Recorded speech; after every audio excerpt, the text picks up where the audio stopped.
It put another thought in me. I've been going back to church for Every weekend? Every weekend now, every not Sunday. crazy. Because you know my story. Yeah. But I think going back to my home church and because I was hurt so bad by it, right? But then there's just people, and this is their families and this is their community, and it made me realize, oh, this is what I'm missing out on because I left here.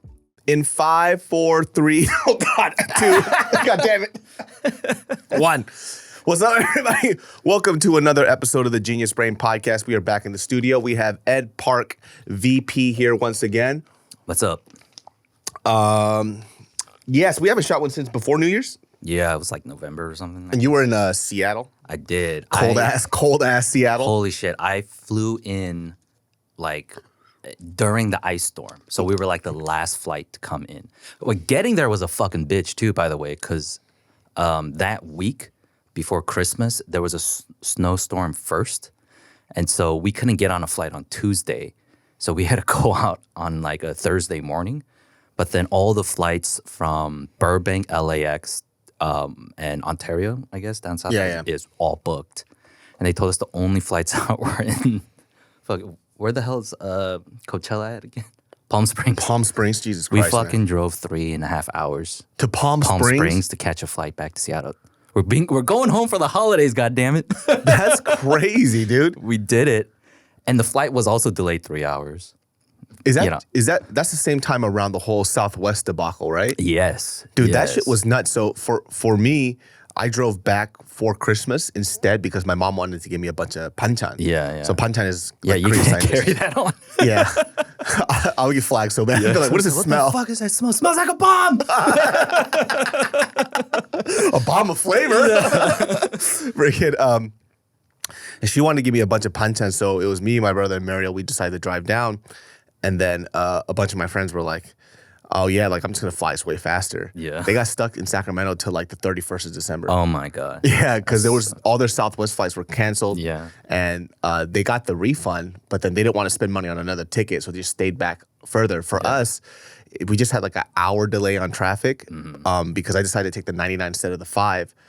People who took the 5, so if you guys are not from California, if you go from like Los Angeles to the Bay Area, you could either take the Pacific Coast for a certain... The scenic route? The scenic route, which adds like 3 or 4 hours. Yeah. Fucking dumb.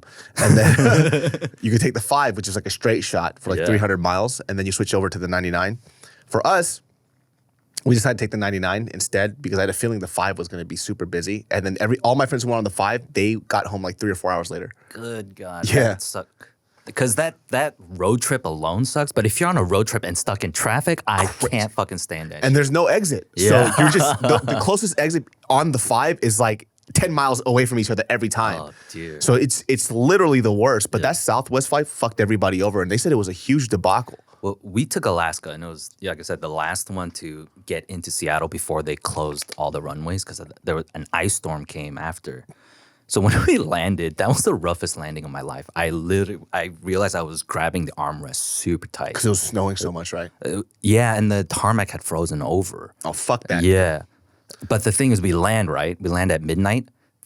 Because of the ice and all the other planes couldn't leave their fucking terminals, we were stuck on the tarmac for another 2.5 hours. Get the fuck out of here. It fucking sucked, And they turned off all the air. Yeah. And we're just sitting there and, I just fell asleep, but I woke up sweating. Yeah. It sucked ass. I don't understand why they can't turn on the fucking air conditioner on the tarmac. Yeah, so we land at 2:30 in the morning, right? The rental cars fucking close at 1 a.m. Oh my God. So Dan and I are just fucking sitting at the rental car stations, just nobody's there, nothing. So we called It's a holiday Christmas movie, dude.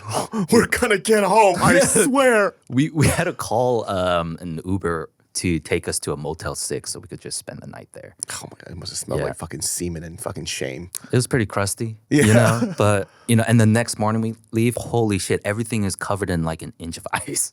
Everything. And then all the videos went viral of people slipping and sliding in Seattle. And that's literally what it was like. It was just, I've never seen it like that before. That's so interesting because I didn't realize how everybody else got fucked too. What was the reason for this crazy weather? Because if you're in Los Angeles, I know everybody makes this joke. It's like, oh, they finally get fucking rain and they freak out. No, this was a shit. It was unreal. It was a shit ton of rain. And it's not even it's not El Nino season either, right? Yeah. So for people out there who get like consistent rain, like if you're in Houston, you're like, oh, whatever.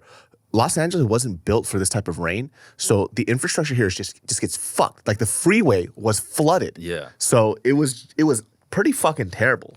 It rained for like 3-4 weeks straight. And it was. How long? I think it was like 2 weeks straight, and it was like a torrential downpour. Yeah. And for a city that's not built like that, people get fucked over. Do you know how much it fucking sucks to come back from Seattle where it's raining and cold and snowy to come to LA and it's fucking raining and cold?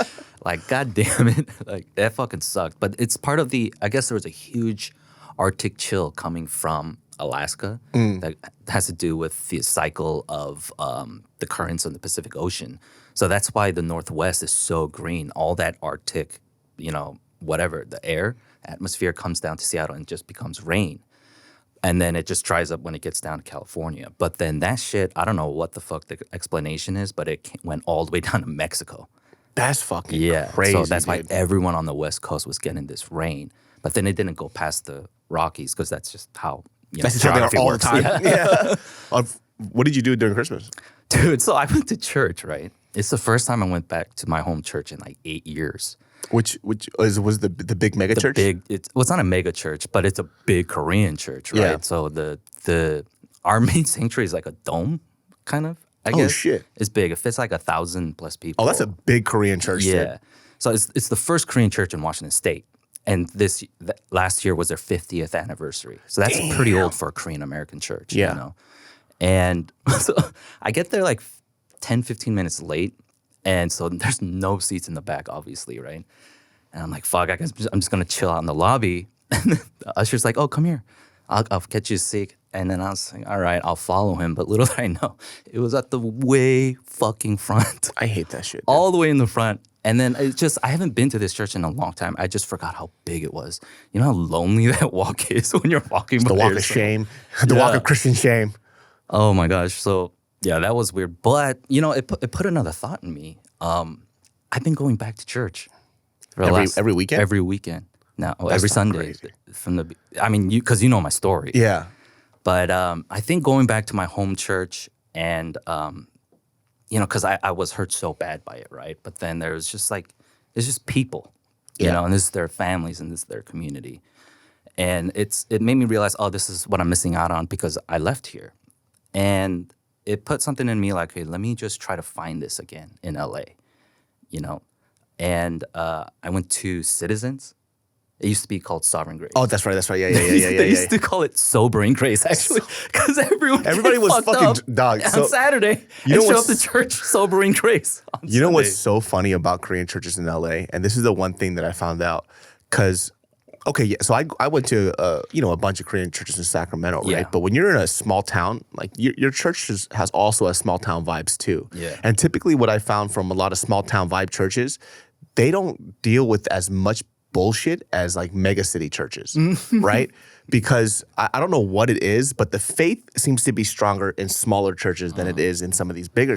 So when I first came to LA, I went to I'm not gonna say their names, but I went to a couple of Korean churches, and everybody was blasted the next day because they would go out in K-Town, get fucking drunk, smoke, do whatever the fuck they want. But on Sunday, they would come through and they're all hung over. Yeah. I'm like, yo, what the fuck is going on here? Like, I've never experienced that until I came to the churches in LA, which is a very, very interesting experience. Because like you would see people just trying to, motherfucker, I know you ain't praying. You are so fucking hung over. Like, I'm like looking at these guys like, damn, their faith is really strong. Like, you've been praying super hard for 15 minutes. Wow, this is crazy. And I just see them just go, oh my God, you guys are drunk. Yeah. Dude, I mean, like, and that's one of those things that I'm coming through with, like, why I'm doing this. It's part of my deconstruction process. I really think it's part of my therapy, too, to redefine what church means to me because of that idea of a community, right? That it's enough for drunk, hungover people to want to be a part of this, even though they're not so holy. That there is something special about it. Now, I know where I stand in my beliefs, and it's not like, I'm turning my life back to Jesus. Yeah. I'm recommitting my life. like- David, will you baptize me? On this podcast, he goes, so I'm going back to Iraq. Yeah, I'm like, no, you're not. You're not going back to Iraq. You're like, I'm going to go to Ukraine. Yeah. No, that's the thing. If I was still in that mindset, Jesus. I would for sure get on a flight to Ukraine. No, you would not. I But would I'm not not allow there. it. I would not allow it. I'm not there. Which makes me think of all my friends back in that day, like, yo, why didn't you guys stop me? Like going to Iraq, all your friends are just slow clap for you. No, honestly, it was like nobody, because of my mindset at the time, it was like nobody was going to stop me from doing that. But yeah, I'm looking at it a little like, look at the Italians and the Irish. A huge part of their culture is the Catholic Church, Yeah. right? It's tied to who they are. And despite all the reputation that they have, right? Like we said too, like we could show up hungover, like they show up to mass still, right? And you kind of wonder, like, what is it about this ancient way of thinking that you still want to be a part of? And I'm trying to reconnect with that too. Like, and it's the idea of a community, but that it's also a part of my identity. Like, I can't deny that you can call it my moral compass. It's still based from a Christian perspective, right? Yeah. So I see that the Italian Americans, the Irish Americans, and I'm like, okay, I'm a Korean American, Presbyterian Protestant. And I'll just do it like that. I'll go to church. This is a part of who I am. This is how I grew up. This is the things we did. And I'll sit here and I'll participate with that. I don't take communion, I don't, I'm not heavily involved in Bible study, obviously, but I'm showing up because this is a part of who I am. I feel like that's how it's interesting because when I went back to Sacramento that you bring this up, because I talked to a few people who, like Korean people that went to church, and then some people who went to church with me, they no longer go to church. Yeah. And they all went through this whole identity crisis, right? Which is the idea of, did I just go to church because my parents forced me to, or do I actually believe in this stuff, right? And the hardest part I think about like having faith in anything is just you're gonna have to battle. Honestly, it's like logic, And it's a tough conversation to have with people because that community part is one of the biggest reasons why I think any type of religion becomes very successful. Yeah. It is that human interaction, the feeling of belonging, Yeah. the feeling of like being heard, which most religions that I believe anyways, or for a lot of people who converted to Christianity that I met, converted because of something that happened in their life that was terrible, right? So whether it was a certain type of trauma, whether they, went through a divorce and they lost everything. And then during this time, God came to them and saved them, right? But there's people like us who just grew up in it, right? Where it was ritualistic. Every Sunday, we would get dressed up and we would go to church. We would see our friends, whether we did bad things or not, but this was a part of our everyday, right? And I think the hard part for me was, because I haven't gone to church since pandemic. Yeah. Just because I don't want to catch COVID again. I mean, it's now to a point where COVID is it's really, really manageable. Yeah. Minus the people who are like immunocompromised. But that's with any type of virus or disease. But I just don't want to catch it again. But now I think, okay, I think I should be fine now. I've caught the shit twice. I'm pretty boosted. If I catch it again, I'll probably get sick, but I'm not going to die. Yeah. So I'm probably going to go back. But the weird thing is, like, every time I go back to church, like, I always dread it. And I think it's because when I was a kid, I was forced to wake up and go, right? You have to go. When it starts to become a choice is when it starts to feel a little different, because now you could make the conscious decision to be a part of this. Yeah. I think when I started going back to church, it just, not only did it feel like familiar, it felt really good. Nice. And that's like a weird feeling, right? Because I wasn't forced to go. I woke up, I did my hair, I did everything. You know what I mean? And I went there and I sat down and I listened to this sermon and it made me feel better.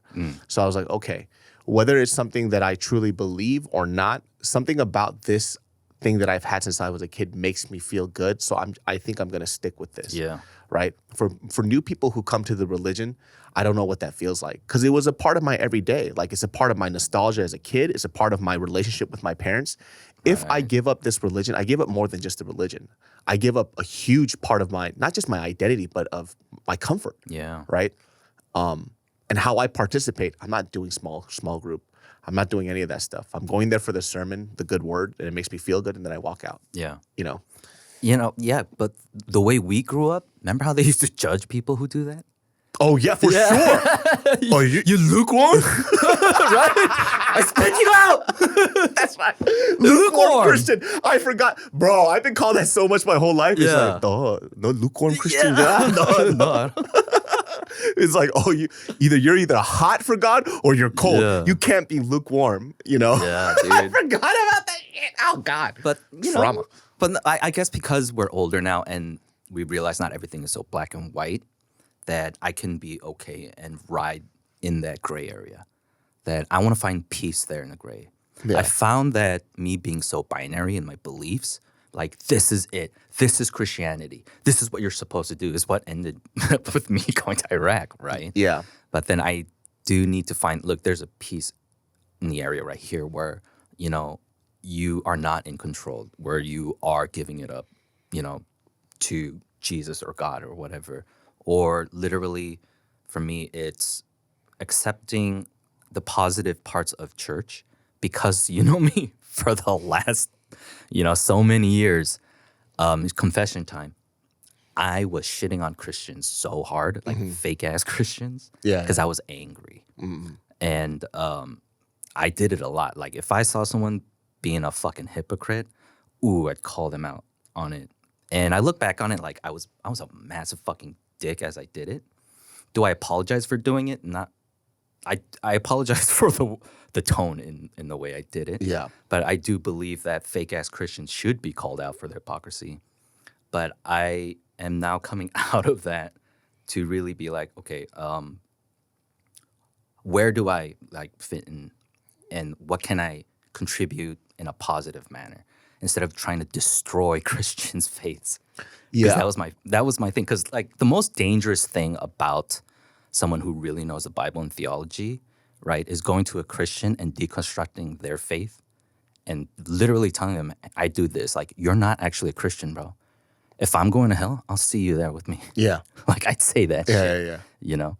And so now I am like, look, if I know and I have this knowledge, like there's still a positive way in bringing this out to help people be better people instead of just saying you're a piece of shit.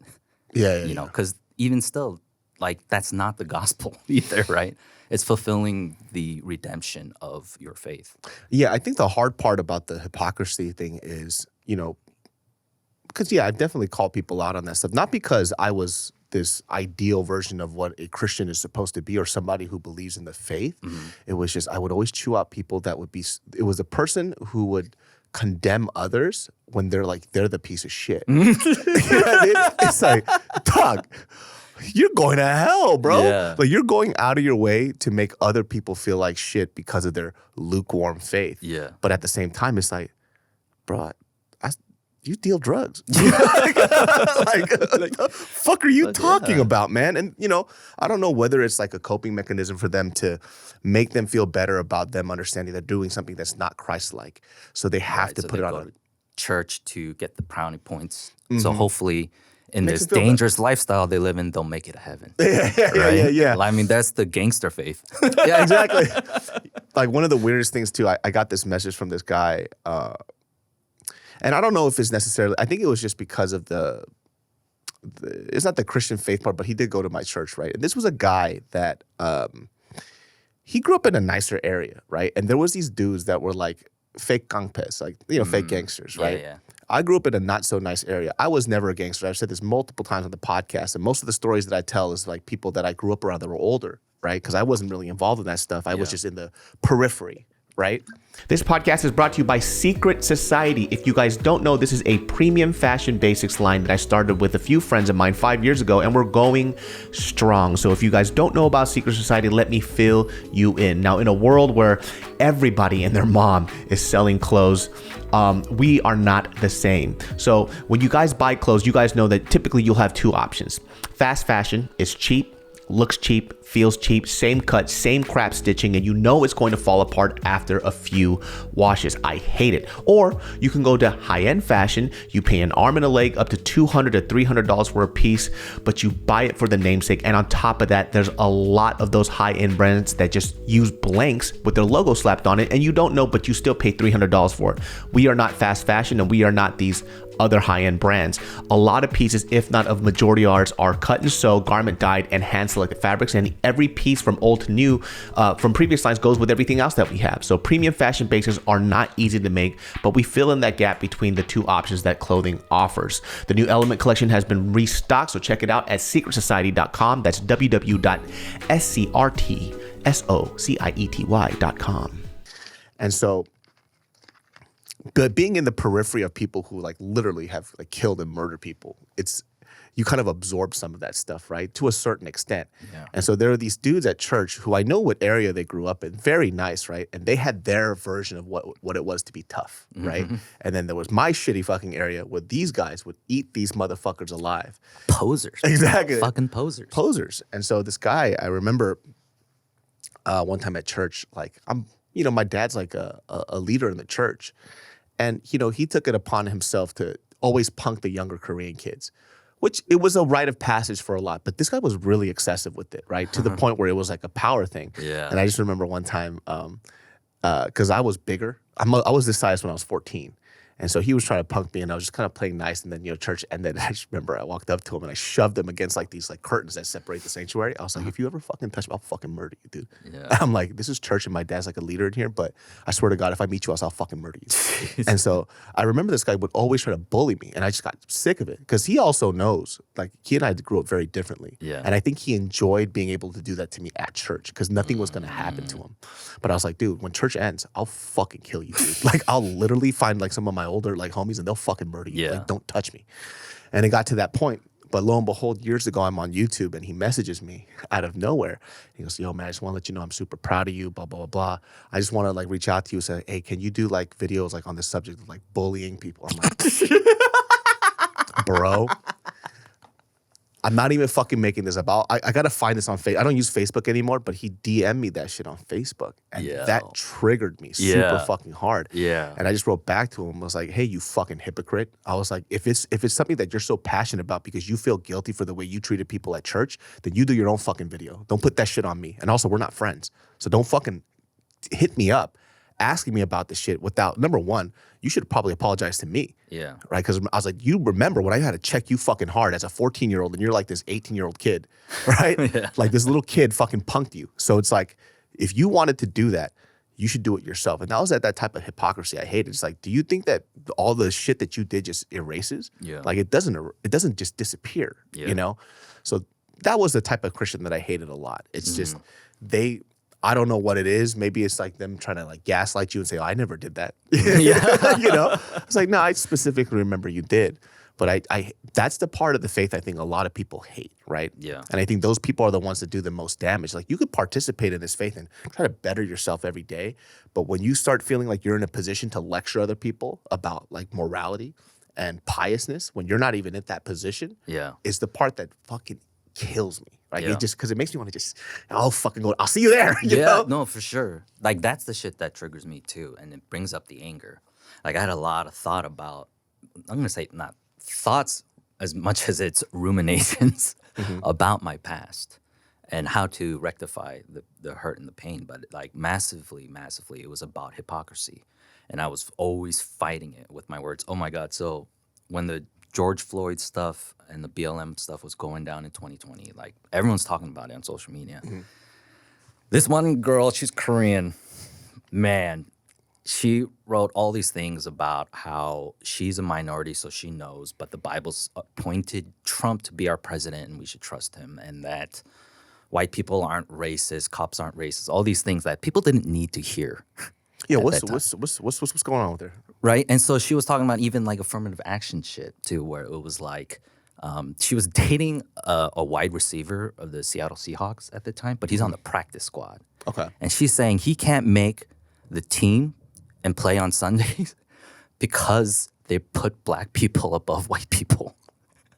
I'm like, hey. Tyler Lockett, DK Metcalf, Like, dude, like our receiving corps was like fucking legit at the time. Like, Okay. what are you fucking talking about? Do you think a multi-billion-dollar company gives a fuck about your race? Yeah. They give a fuck if you could perform, Yeah. and they give a fuck if you could bring in dollars. Yo. Your boyfriend sucks. All right? That's what it means. That's what it fucking That's why means. he's there. It's not because of reverse racism like she's claiming. If there was anybody that could say they don't see colors of sports team, they're just like, does he catch? Yeah. Is he fast? How long can I keep? Let me just put it in perspective for people. When you're in, and I know this only because I know people in the sport. When you are acquired from, like, let's say I only know this from basketball, like from a basketball team, they assess you from head to toe, and they have people appointed to you to assess what your longevity is. Yeah. They could based on like your tendon strength, like everything. It's kind of weird how scientific it is. And they go, before they even pick up a player, they go, oh, he's talented now, he's fucking dope. And you might see some players where you're like, how come they didn't pick him up? They got assessed. Yeah. They go, from what we've seen from him, most likely he'll probably be able to play maybe 5 years strong. So this is what we should That's pay what them. they were saying about Andrew Bynum, and like the Lakers drafting him was a huge like blunder because they knew those things before they drafted him. Exactly. So Yeah. it's pretty, I wouldn't say there's no politics that's involved in it because once again, I'm not an athlete. I don't know. And there's politics in everything. Yeah. But bitch, shut up. Like, shut up. Yeah. So it's like, long story short, it was just me going off on her. I literally said, "You're not a fucking Christian. Yeah. You don't know Jesus, and you're a racist. And by the way, racism is a sin. Yeah. You know, you don't fucking know. Yeah. You know, like, and I was just saying, like, said the same thing. If I go to hell, I'll see you there. Yeah. You know, and then do I look back and cringe at what I said? Honestly, no. Am I Yeah. apologetic too? No. She said some heinous shit. Yeah. You know. And like when people write those type of things, right? It's like, objectively speaking, what is your end goal? What is your mission here, right? It's like, oh, my mission is the truth. Is it? Is it, or though? are you trying to project that you think you know what you're talking about when you don't have a goddamn clue? Yeah. You know? Well, you know, the whole weird thing about, you know, during that time of like BLM and, you know, there have been a lot of stuff, you know, obviously, you know, like shady underdealings, all this other stuff, but we'll address that another Yeah, as time. the organization. As the organization, right? The weird thing is like the people who had the most opinions about whether it's like Asian or like, let's say black people during BLM was the people who have no black friends. Like, do you know what I mean? Like that's Blackout that was the weirdest thing. It's like, so on social media, yeah. All so that, yeah. you never had a conversation really with like another person like who is a black American. Yeah. Never hung out with them. And yeah, if I look at your school yearbook, there was nobody there. So Yeah. I had a conversation with the girl. It was a friend of a friend who I don't really know that well, but they're pretty pleasant, right? They're just a little fucking crazy and kooky. Well, they have very harsh stances on a lot of things. A lot of things for them are black and white, right? Yeah. I had a 2-hour conversation with this girl based on her opinions of like just black Americans, right? And what's going on. And I literally asked her this one question. And, you know, she was really receptive to this, right? Yeah. And I was like, if I looked in your yearbook, right? And I opened up this yearbook of yours, how many black people are in there, right? Mm-hmm. And she goes, well, I didn't have a lot of black people. I was like, cool. Have you attended, do you even have black friends? She goes, yeah, I have one. And then I was like, okay, first of all, you're Korean, and that black person is a Koreaboo. Like they idolize black, like Korean culture. Yeah. And so their perception already, I was like, let me ask you this. Where did you meet that black friend, right? They're like, oh, they go to my church. I was like, who are their friends? They're all Korean. And I'm like, okay. Yeah. So they might not be, it doesn't take away from them being a black American themselves, but their perspective is skewed because they want you to like them, right? Now, if I took you to my area, right, and you kicked it with my friends, right? How uncomfortable would that make you feel? I was like, let me just put it like this. If somebody didn't grow up, because she grew up in Korea.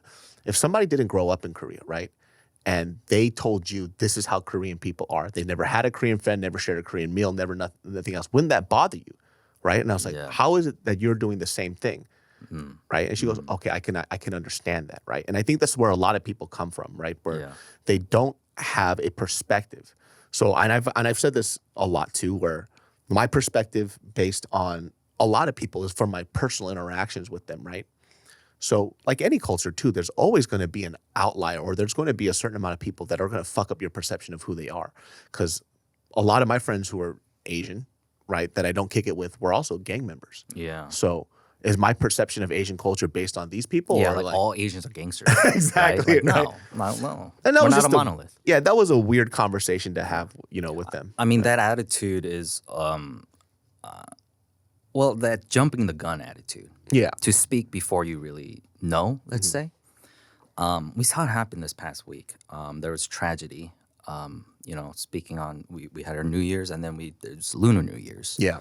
And if you haven't heard the news, there was a shooting. And then after that, there was another shooting in San Mateo. For real? Asians on Asians shooting each other, or shooting them. Yeah, mass shootings. In San Mateo, it was an Asian man, like older man who shot up a mushroom farm. What the fuck? Yeah. No more enoki mushrooms and they Yeah, fucking just went shit. off? Like, what the Oh, fuck? man. What is that Yeah, about? I have no clue. But the thing that like took over Twitter for a while was all the boneheaded Asian Americans speaking out when they heard the news of the shooting, blaming white supremacy. Yeah. They jumped the gun and blamed white supremacy. And we talked about this too, that vicarious PTSD. Yeah. That you like because of, perhaps Atlanta or the past few years of, the Asian hate crimes and such, you couldn't sit and wait and maybe thoughts and prayers for a sec, Yeah. Just that, before the news came out and everyone's just started blaming white supremacy. And it's fucking embarrassing for all of us, Yeah. And so like the attitude of us doing that, what do I attribute that to? Narcissism? I don't know. This idea to have to project something and say it out loud before you even know anything about it. Yeah, no, Simalu. But we have It's a thing. It's a Twitter culture. Yeah. Man. But yeah, the shootings, like, I don't know if you want to expand more on that. Yeah, I mean, that was such a happened this week. weird. I think that was the most like disappointing thing, right? Because when this happened, and I'm being 100% honest, I wasn't thinking about the ethnicity of the shooter, right? I was like, what the fuck happened? And this is so sad. Yeah. But when you do go on Twitter, and once again, Twitter is You shouldn't get your news there. yeah. Any type of like social media app where people can talk freely without any type of consequence whatsoever, then you're going to hear some heinous shit, right? And a lot of people too, they're going to project their own issues and trauma out, right? But there was like Stop Asian Hate. Who the fuck was it? Was it white people? Was it black people? And you found out it was like a 72-year-old Asian man. Yeah. Everybody went dead silent. But you didn't even care to see how the victims were, what the outcome was like. It was immediate outrage and trying to find somebody to pin this on, right? Yeah. That didn't look like you. Yeah. Right? But that's like the poison of what social media does, right? Whether you think that you're so much above it or not, if you are on a social media app 24/7, it molds your mind. Yeah. Those opinions that you read, even you could only ignore it for a certain extent, right? And that happens to me a lot too, where I have to step back and be like, okay, I think I'm getting kind of caught up in this bullshit because I've been seeing a lot of stuff. And but basically what happened was Lunar New Year. So if you guys go to like Alhambra, Monterey Park, the SGV, San Gabriel Valley, it's a heavily, heavily populated Asian area, specifically with Chinese immigrants, Taiwanese immigrants. So Lunar New Year there is a big fucking deal. Yeah. When this happened, I think everybody assumed that it was a shooting that happened at the Lunar New Year festival and that Asian people were targeted because they were celebrating. Right. And that was the immediate jump, Yeah. right? Which I'll be honest, I thought that too. But did you think it was white supremacy? No. Like, did you think our lives are in the hands of white supremacy? No, You but know? that's like the hot ticket Yeah, thing, right? It's yeah. just white supremacy. And, people get caught up with these hot ticket words and they like to use it because they want the thumbs up and the little Twitter likes. Right. So that's what they're going to do it for. Everybody is motivated by this type of shit. There were content creators too. Like, I think this is the weird thing. Like, that shit happened, right? And then people sent me TikToks where people are like, this is what happened in Monterey Park. I'm like, listen to you heartless little fucks. Yeah. Like, the first thing that you think about is, dude, this is going to be hot content. And Breaking news. exactly. And there's these people on their stupid little fucking iPhone mics, hey guys, so Monterey Park is a heavily populated Asian area. And what we're going to do here, I'm like, dog, it happened like fucking 20 minutes ago. Yeah. Like, how the fuck are you already doing a TikTok on this? Get a fucking journalism degree, motherfucker. Exactly. And so But now it's not about whether the information is right, it's who can say it first. And it's these kids who are just, you are becoming fucking heartless human beings. Out in Indiana. It's just a weird thing to see, right? And so this gunman came through. If you all don't know, old Asian people for some reason love ballroom dancing. Yeah. Salsa and ballroom dancing is their shit. Yeah. Like Mariel's aunt also does like salsa or like Zumba or ballroom dancing. Yeah. And it's her fucking joy. I don't know what it is that once they get the pama going, you know, they get a little older and they're like, ballroom dancing it is. Yeah. This older Asian man who apparently went to this ballroom. Right. He was a former dancer there. He was a former dancer there. So he goes there and he lights up this place. 10 people injured, 10 people murdered, half women, half men. Semi-automatic weapon Yes. with an extended clip. Both illegal in California. Who knows? I think it had a silencer on it because the barrel looked fucking huge. Really like long, a huge yeah. canister. Was it a Tech 9 or a Uzi? I don't remember, but it was all illegal. It was all illegal shit. But it was like painted like white and like camel colors. I was like, I mean, like what the, who, did you steal your incel grandson's gun? Like what the, where the fuck did you get this shit? I will say this too, and I know this is a very serious subject, but shout outs to Asian people aging really well because they said it was a 50-year-old man. And this guy was 72. They're like, it was a 50 or 40-year-old man. And they're like, no, 72. Yeah. We age really fucking well, dude. Despite being a fucking murderer, I'm glad you're dead, but I'm glad you have a really good skincare regimen. Yeah. And so this guy fucking lights this place up, tries to go to another ballroom area and tries to kill. And so there was a guy, Brandon Say? Brandon, I believe. Yeah. Robin, can you double check that? The guy who stopped the gunman? The hero. The hero. Yeah, I'll look up his name. Yes, please. There was a young man who, by the way, I would have never expected him to Damn. step in and save Damn. the day, right? Yeah. Because he looks like a very quiet, normal-looking Asian dude. Mm-hmm. And not to say that all Asian dudes are quiet, but he looks like the type that, you know, honestly is just a really sweet guy. Yeah, You know, I would expect some I don't know, some burly, loudmouth Asian dude. Because I was hearing his interview and he was super calm. Mm-hmm. And maybe that's why he was able to stop him because he can assess situations really well. Because for sure, if I think my confirmation bias or would have just kicked in. And if I saw an Asian guy with a gun, I would just been like, good morning. And I would have walked out. Like I wouldn't have been able to process it, right? Yeah. Because who expects a 72-year-old Asian guy to walk in with a Yeah. semi-automatic weapon? Yeah. And you're thinking, oh, that's real. Yeah, now that you say it that way, like I would be like, that's an odd sight. But Mm-hmm. then my mind would probably be to mind my business. But damn, this guy was on his toes. He wrestled the gun out of his hand. And that's how we saw what kind of gun he was using. Yeah. What was his name? I'm gonna butcher the last name, but it was Brandon, and the last name was spelled Tsay. Sai. Sai. Yeah. And then I looked up the type of gun, and it was a semi-automatic pistol with an extended large capacity magazine. Illegal. Yeah. Yeah. Damn. So yeah, I mean, I mean, because he's a hero. Like I don't want to take anything away from him, but then he just like snatched the gun and like was like, Get out of here. Get out of here! Yeah, go away. Shoot. And I was like, how damn, interesting. dude. I mean, like, yeah. Why didn't apprehend him? I don't know. Maybe because he sees like an old Asian man and Yeah. he's just like, oh, that could, you know, the shock, the who shock or knows? something. Who knows? Because that's what I was saying. Maybe the smoke shop kid could have been there. I know. He was like, let me tell you what I would have done. I would have Yeah. stabbed this guy 76 times. That's when we'll call you. That's when we call you, right? This guy Yeah. has a fucking gun. Yeah. And he's out to murder people. But like the weird thing, like, I don't know. And you know, I want people to understand this too. When we talk about these situations or when anybody talks about this, right? Everybody likes to speak with a certain amount of bravado. They go, in this situation, this is what I would have done. Mm-hmm. I can only say that in certain things where I've been in that situation. So when we talked about that kid out in Vegas, Yeah. because I've been in those situations, I had a pretty clear idea of what I would have done because I have done it, Yeah. right? Multiple times. So in this situation, I always say this, and it's a really smart thing to hear. I heard it from somebody else where they say the oddest thing about this is like people with the most limited amount of experience always says that they're in a situation with the best version of themselves. Like, this is what I would have done. Yeah, in your superhero mind. Yeah. I've talked about me having a gun pulled on me, and in my mind, I fucking somersaulted out the way. I got my gun and I went pew pew pew pew. I froze. I just went Yeah. Like you don't know. Like we're always the best version of ourselves. Yeah. All the time.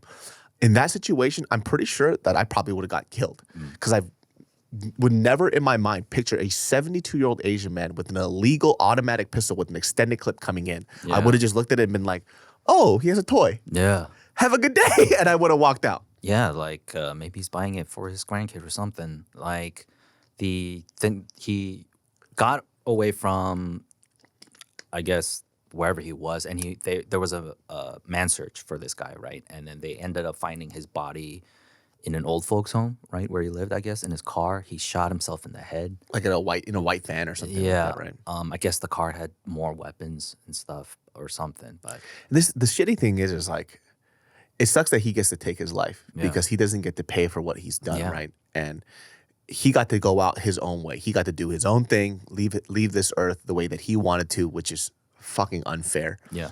When I look at that situation, and on top of that, we don't even get to know his motive. We don't get to know why. There's the uncertainty is what people feel really uncomfortable with, right? I would say it's the injustice. Yeah. Because now there will be no justice because he is a fucking coward. Yeah. You know? I was reading a bunch of people who were victims, and there was like this old lady who, has been dancing there for years.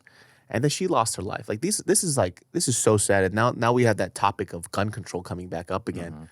And I don't know what the solution is, right? Yeah. And it's so hard to say for somebody like me who, number one, I don't like guns, right?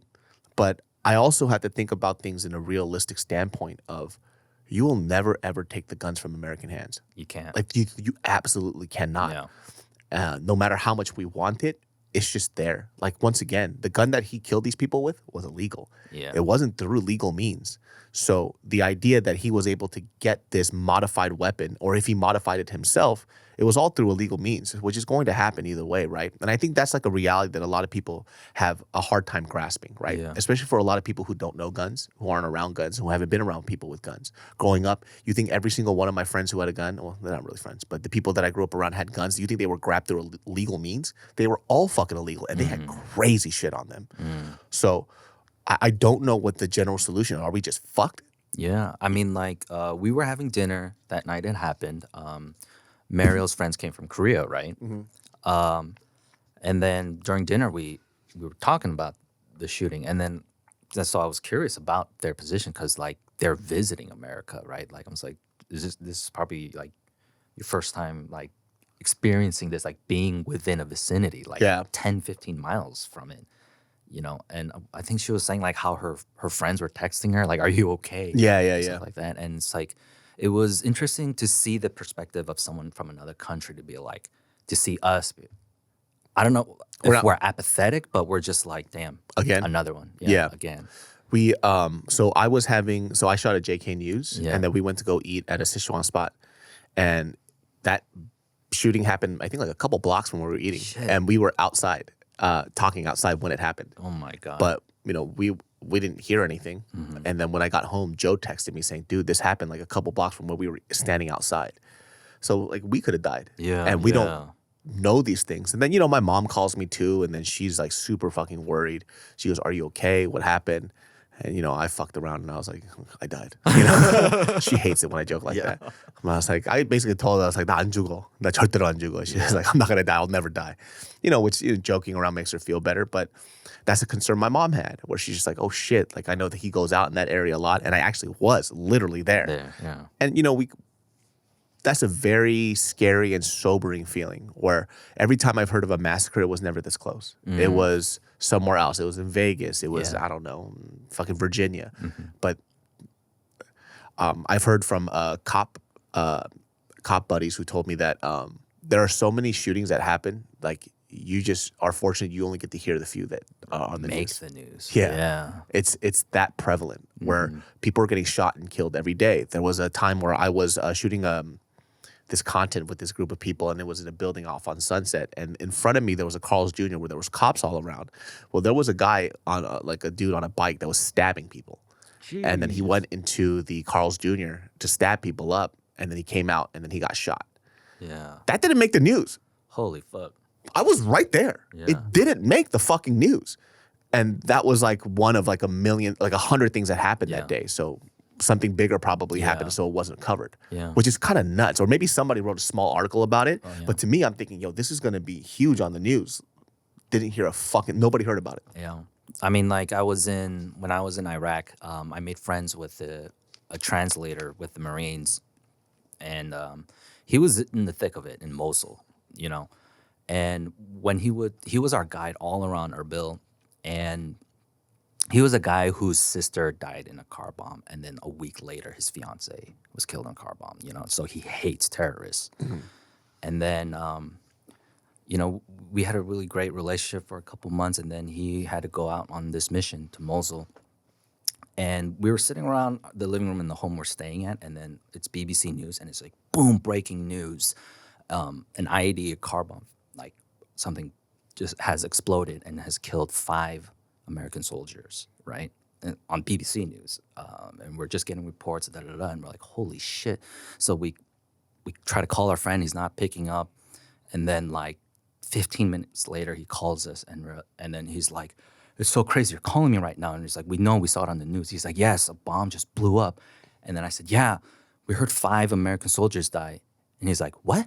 What the fuck? What are you talking about? And he's like, that's what the news says. The news? Just say 5 American soldiers died? And he said, there's 200 dead people, men, women, and children. And the news want to say 5 American soldiers died. Oh, wow. And he was fucking pissed. Yeah. And so I get that the idea of this injustice that's happening, like, this is what's happening to our people, and you guys don't care about us, you care about you. Yeah. You know? And in the same manner, like, perhaps that's what's happening when we are reacting that way and we jump. Do we care about what happened to the victims and the families? Or do we care about us? And so we blame white supremacy. Yeah. You know what I'm saying? It's such a terrible conversation to have. Like, I don't know. Like, I think it hit home for a lot of like our friends who kind of grew up in this area. You know, who grew up in the SGV. Yeah. Like the way they were affected by it was way different from me. It's home. Right. It's home. This is home. Like, they've seen this Lunar New Year festival happen every year growing up for them, right? Their friends, their families, everybody celebrates it here. So for me, like, it hit me like any other tragedy. But when I was reading like the posts that other people were writing, I'm like, oh shit, like this hits them really close to home. Yeah. Because it could have been any of their parents, it could have been their friends and family. It makes them hug their loved ones a little tighter that day. But man, dude, like it was weird. I'm not gonna lie, it was weird seeing that person being Asian. Yeah. As weird, right? It was kind of like, what the fuck? Like, I mean, when's the last one? Virginia Tech. Virginia Tech. Yeah. And that was a shock too. Like, oh fuck. But we knew his motivation and reasons. Yeah. And I think not saying that that's super comforting, but it is more comforting knowing the person's motive to kind of like help us understand our feelings, right? Because we're like, why? Why would such a thing happen? You know? I mean, and when this guy fucking shoots himself and there's nothing, it's just we live in this trauma and tragedy. Yeah. And now it's gonna take a long time for a lot of people to recover from things like this. Because that Virginia Tech kid, he was a victim of bullying, right? Yeah, all sorts of. And he had like mental issues and stuff too. Yeah. But like hearing that, I remember there was an onslaught of like, we need to stop bullying people because it's causing them to, do crazy shit. Like they're gaining a lot of trauma. Yeah. And that was a positive movement that happened from that. Mm-hmm. Because there was, I mean, listen, like I remember when that video came out, everybody was looking at me. They're like, you a Virginia Tech killer? Like, it sucked to be Korean, I'll tell you that. Yeah. And then he took these fucking weird ass little photos with the hammer like this. Yeah, and shit. because he was the old boy. Because that's the movie poster, and he's like, yeah, bro, you incel weirdo. Fucking like, weirdo. You're not supposed to like that guy. Exactly. He's fucked up. He's like the one you're supposed to hate. Yeah. Yeah, man. Like, I think this is like a really, they're actually giving, I forgot who was doing this, but I saw a post, but somebody was giving out free therapy sessions. Yeah. Which is really, really dope. And you'll be surprised how a lot of people feel like, oh, it's nothing. But later on, like these emotions and feelings starts to creep out later because you're not dealing with something that you just experienced. Because when I was, it's interesting. So years ago, when Tim and I were doing Send Foods, and we were doing with Thrillist. They were gonna send us to the Gilroy Garlic Festival, and it was the same day that it was Gina's birthday. Yeah. So we decided, okay, we said that we're gonna go to Gina's birthday, so let's just go to Gina's birthday, and we'll reschedule for a different shoot. So we blocked that day out. That day there was a shooting at the Gilroy Garlic Festival. Yeah, so we could have died. Yeah. So there was like a fucking shooter that was on site, and he was shooting people up. Yeah, thank God Gina was born. I know. Thank God for Gina and those big old sweet titties, huh? Those tig old bitties. Those tig old bitties, dude. Blessed DD. Blessed. Those fucking double D saved me, dude. Amen. But we.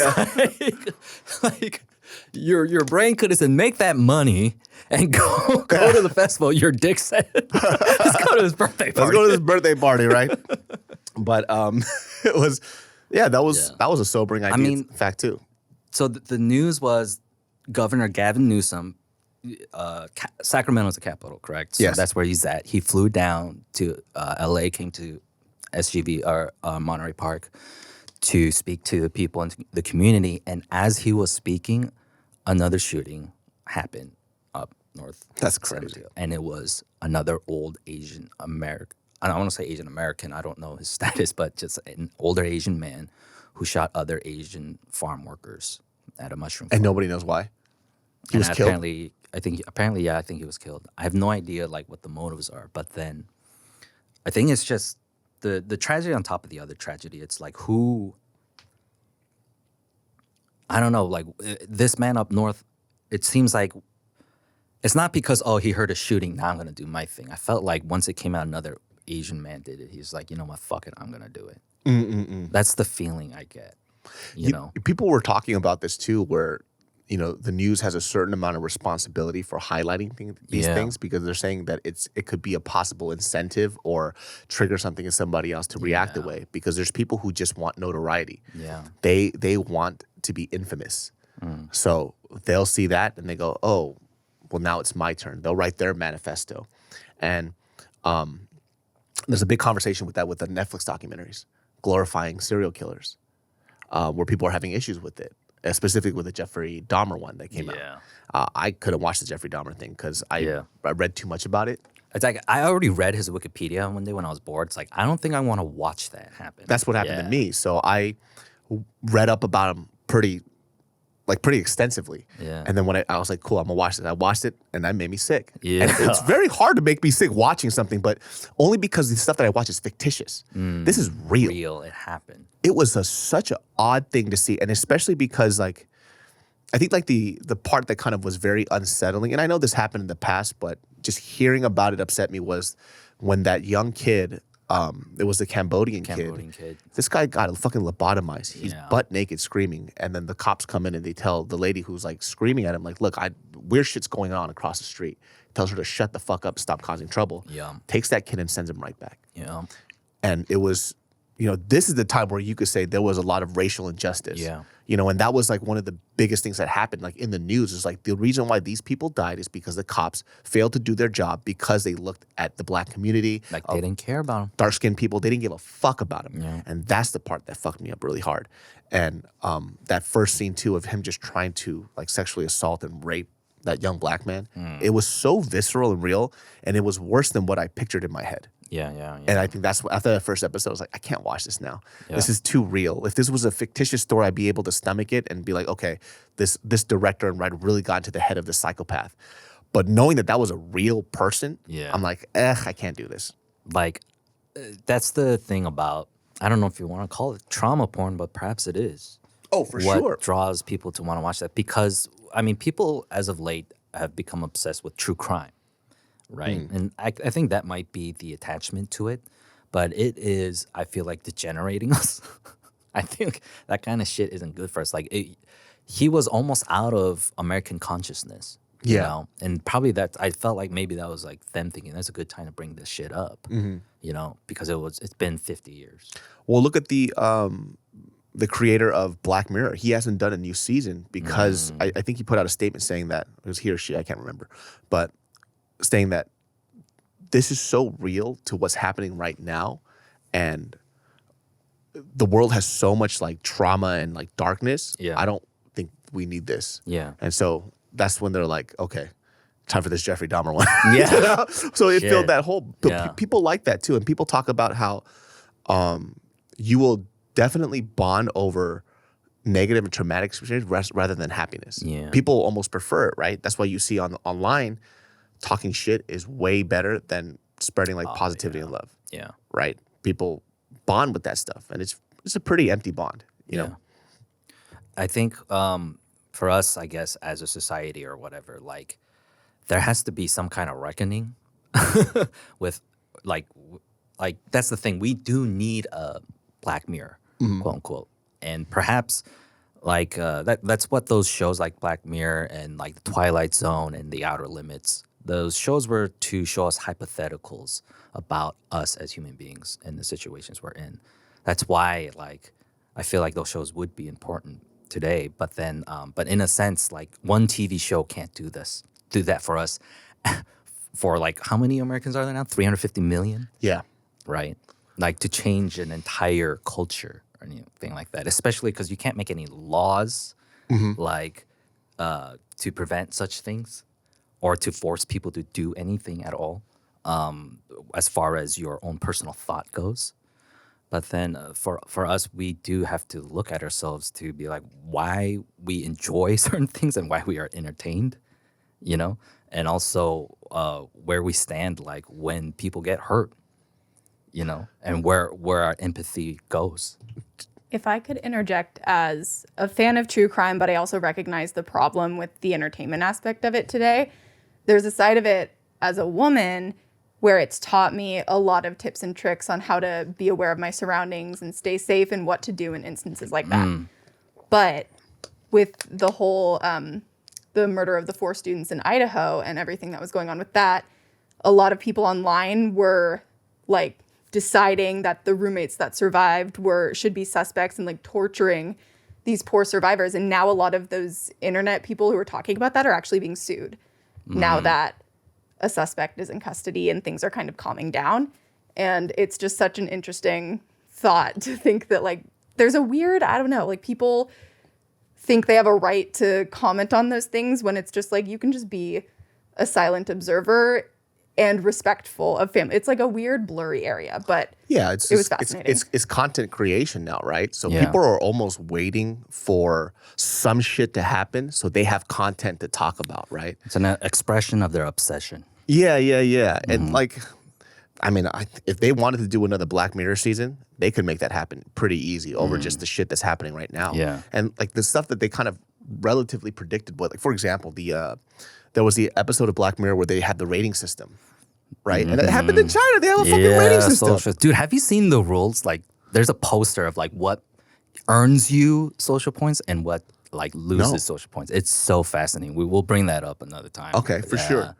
Well, guys, that actually wraps this episode of the Genius Brain podcast. If you guys want us to talk about some other specific subjects, write in the comments below. You can follow Ed at EdParkVP on Instagram. Are you doing your podcast again? Yes, this Sunday I'm gonna put up a Toy Story 4 breakdown. There we go. So you could check out Ed's podcast, Bible study at Momo. Bible Study at Momo. Genius Brain every Sundays at 12 p.m. And we'll see you all next time. All right, peace. Peace.